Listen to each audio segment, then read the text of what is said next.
കഴിഞ്ഞ ദിവസം ഞാൻ ഈ പുളി കഴിക്കുന്ന വീഡിയോ ഇട്ടപ്പോഴത്തേക്കേ കുറേ കമൻറ്റ് വന്നായിരുന്നേ. ഇത് എങ്ങനെയാണ് കഴിക്കുന്നത്, ഇതെന്താ സംഭവം എന്ന് പോലും അറിയാത്ത കുറേ പേരുണ്ടായിരുന്നു കേട്ടോ. അപ്പോൾ ഇതെങ്ങനെയാണെന്ന് ഞാൻ കാണിച്ചു തരാം. ഇത് ഇങ്ങനെ വെച്ച് നമുക്ക് പൊട്ടിച്ചെടുക്കാം.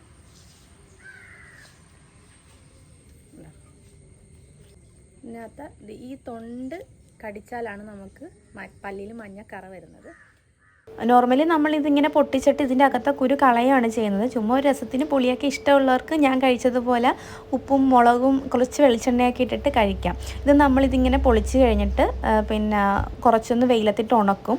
പിന്നെ ഇതുപോലെ പുക കൊള്ളിക്കും. നമ്മൾ സാധാരണ നമ്മുടെ അടുപ്പില്ലേ, അടുപ്പിൻ്റെ മേളിൽ നെറ്റ് കെട്ടിയിട്ട് അതിൻ്റെ മേളിലിട്ട് നല്ല രീതിയിൽ പുക കൊള്ളിക്കും കേട്ടോ. പുകയും കൊള്ളിച്ച് ഇടയ്ക്കിടയ്ക്ക് വെയിലും കൊള്ളിച്ചിട്ടാണ് നമ്മളിത് ആ തൊണ്ട ഉണക്കി പുളിയാക്കി എടുക്കുന്നത്. നമ്മൾ ഈ മീൻ കറിക്കകത്തൊക്കെ ഇടുന്ന പിന്നെ പുളി ആ തൊണ്ട ഉണക്കി കിട്ടുന്നതാണ് കേട്ടോ.